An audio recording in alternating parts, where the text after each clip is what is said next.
Posibleng mas mulapad pa unya ang masinating gabon o haze sa Sugbo nunod sa pagbuga o gabo sa Mount Canlaon. Mga sakop sa Environment Management Bureau kon EMB7 miadto na sa dakbayan sa Toledo ug sa mga lungsod nga nagatubang sa Mount Canlaon sa Negros aron pagsuta sa air quality sa mga dapit. Si Chona Carion sa report. Dala sa mga sakop sa EMB7 ang ambient monitoring instrument aron mahibaw-an ang air quality sa pipila ka mga dapit sa lalawigan ug kung nakaabot ba ang abo nga gibuga sa bulkang Canlaon. Partikular nga ilang bisitahon ang Toledo City ug mga silingang lungsod kay duol ug nag-atubang kini sa Mount Canlaon.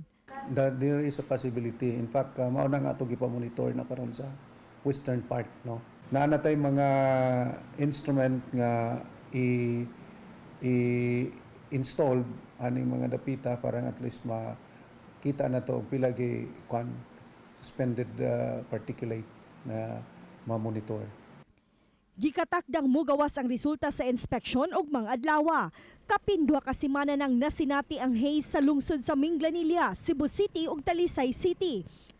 Gani miabot gikan sa 66 to 75 micrograms per cubic meter ang suspended dust particles. Ang normal range 50 micrograms per cubic meter lang.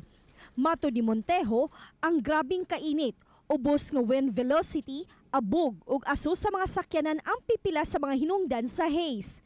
Gidugang ni Montejo nga dugay pa kining nga masinati gumikan sa El Nino. Kanang mga orasaha, that is the time nga mo congest yung maayo ang ato ang karsada, no? Kay because ang atong suspetsa is more on the mobile source ang ato ang his, then plus very low ang atong movement ng wind.